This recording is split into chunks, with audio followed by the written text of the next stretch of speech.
কিন্তু এই কাতারের বাস্তবতা কি? কিছুদিন পূর্বেও এই কাতার আমেরিকার প্রেসিডেন্ট ডোনাল্ড ট্রাম্পকে একটি প্লেন উপহার দিয়েছে।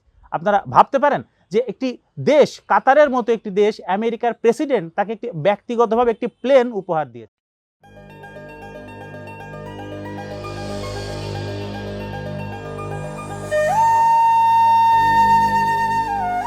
নমস্কার, জয়নিতায় ভজনিতায় গো রাধেশ্যাম, জপ হরে কৃষ্ণ হরে রাম। আমেরিকা ইরান যুদ্ধ নিয়ে আমাদের পর্বগুলি প্রচারিত হবার পর অনেকেই নানাভাবে কমেন্ট করে অযথা গালাগালি করেছেন।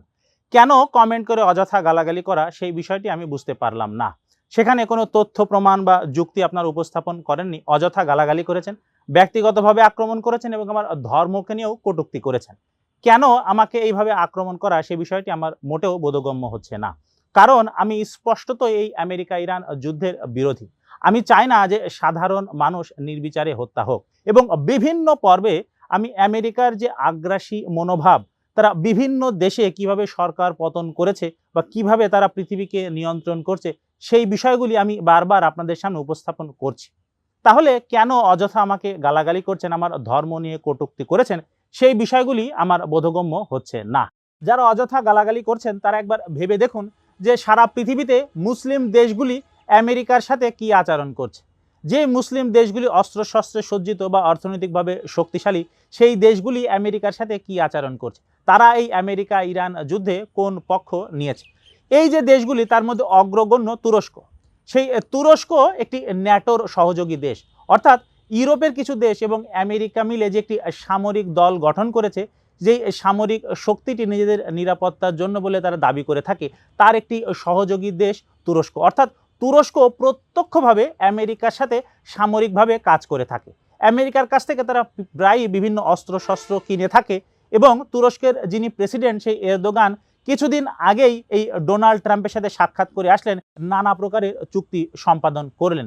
সেই তুরস্ক ইউরোপিয়ান ইউনিয়নে প্রবেশের জন্য বারবার বিভিন্ন ইউরোপিয়ান ইউনিয়নের দেশগুলির কাছে তাদের আবেদন রাখছে বা তাদেরকে তোষামোদ করছে।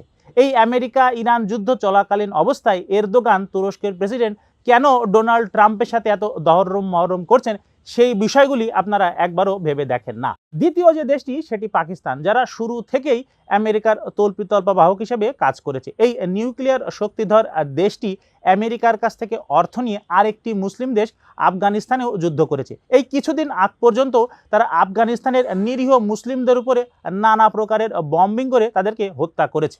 এই পাকিস্তান সবসময়ই আমেরিকার কাছ থেকে যেমন টাকা নিয়েছে, তেমনি কিছুদিন আগেই এই পাকিস্তানের প্রধানমন্ত্রী শাহবাজ শরীফ আমেরিকার প্রেসিডেন্ট ডোনাল্ড ট্রাম্পকে নোবেল শান্তি পুরস্কার দেওয়ার জন্য উচ্চস্বরে গলা ফাটাচ্ছিলেন।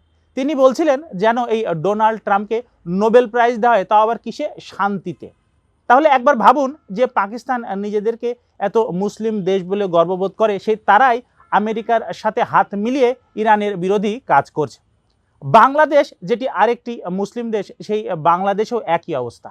যেই বাংলাদেশ কিছুদিন আগ পর্যন্ত আমেরিকার প্রচণ্ড বিরোধী ছিল, সেই বাংলাদেশ এখন হঠাৎ করেই আমেরিকার পক্ষের একটি শক্তি হয়ে দাঁড়িয়েছে।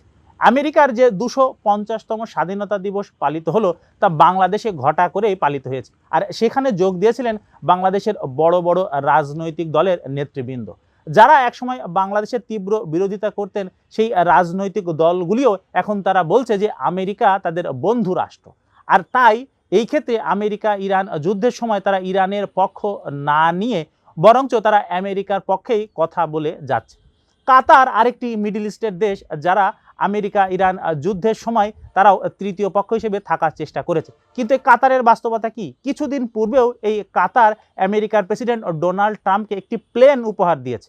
আপনারা ভাবতে পারেন যে একটি দেশ, কাতারের মতো একটি দেশ, আমেরিকার প্রেসিডেন্ট তাকে একটি ব্যক্তিগতভাবে একটি প্লেন উপহার দিয়েছে। মিডল ইস্টে এই ইরানের মতো দুই একটি দেশ ব্যতীত প্রায় প্রতিটি দেশেই রয়েছে আমেরিকার সামরিক ঘাঁটি। তারা আমেরিকার সাথে প্রত্যক্ষভাবে সামরিক এবং অর্থনৈতিক দিয়ে জড়িত। মিডল ইস্টের প্রায় প্রতিটি দেশ, সৌদি আরব, কাতার, কুয়েত থেকে শুরু করে আরব আমিরাত থেকে শুরু করে বিভিন্ন দেশ, তারা আমেরিকার সাথে নানাভাবে বাণিজ্য তো করেই থাকে, এমনকি আমেরিকার সুরক্ষা নিয়েই তারা সেখানে টিকে রয়েছে। এবং তাদের অধিকাংশ দেশই ইরানের সাথে আমেরিকার যুদ্ধে এই আমেরিকার পক্ষ অবলম্বন করেছে, ইরানের পক্ষ না নিয়ে। তাহলে যারা আমাকে গালাগালি করছেন, তারা কেন গালাগালি করছেন, সেই বিষয়টি আমি বুঝতে পারছি না। ইরানের যে সাধারণ মানুষগুলি নির্বিচারে মারা যাচ্ছে সেই বিষয়টি অত্যন্ত দুঃখজনক এবং তার আমি তীব্র প্রতিবাদ করি। এবং আমেরিকার যে আগ্রাসী মনোভাব, সেই মনোভাবের কারণেই সারা পৃথিবীতে এই অবস্থা। কিন্তু যারা আমাকে গালাগালি করছেন, একবার ভেবে দেখুন তারাই প্রত্যক্ষ বা পরোক্ষভাবে আবার আমেরিকাকে সমর্থন করে যাচ্ছেন। কথা হচ্ছে এই দ্বিচারিতা কেন?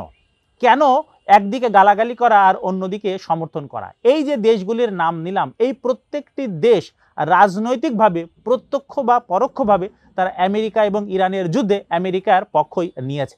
যদিও তারা সবসময় ইসরায়েল বিরোধী কথা বলে থাকে, কিন্তু যখনই আমেরিকার প্রসঙ্গ আসে তখন এই প্রত্যেকটি দেশই তারা আমেরিকার পক্ষই অবলম্বন করে। যখন এই ডোনাল্ড ট্রাম্প ক্ষমতায় আসলেন তখন দেখা গেল যে সারা পৃথিবীর উপরে ক্ষমতা উনি বজায় রাখার জন্য বিভিন্ন দেশের উপরে ট্যারিফ বসানো শুরু করলেন। আর তখনই নানা দেশ ছুটে গেল ডোনাল্ড ট্রাম্পের কাছে, কেন?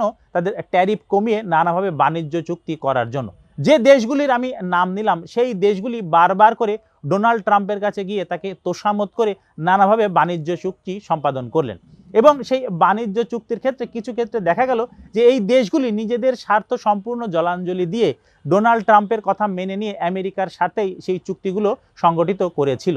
প্রশ্ন হচ্ছে, এত কিছুর পরেও যখন এই দেশগুলি নিজেদের স্বার্থ সম্পূর্ণভাবে অ্যাভয়েড করে তারা আমেরিকার সাথে চুক্তি করছে, বারবার ডোনাল্ড ট্রাম্পের প্রশংসা করছে, ডোনাল্ড ট্রাম্পকে গিয়ে তোষামত করছে, আমেরিকাকে তোষামত করছে, তাহলে কেন আবার এই নানাভাবে মিডিয়াতে এই নানা রকম উল্টোপাল্টা কথা বলা?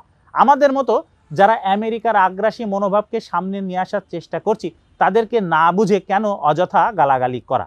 তাই দয়া করে একবার নিরীক্ষণ করুন যে আপনারা কি করছেন এবং কে কোন পক্ষে। ভালোভাবে আগে বিচার করুন, যুক্তিতর্ক উপস্থাপন করুন, তথ্য প্রমাণ দিন। অনুগ্রহ করে গালাগালি থেকে বিরত থাকুন। ধন্যবাদ আমাদের সাথে থাকার জন্য। নমস্কার।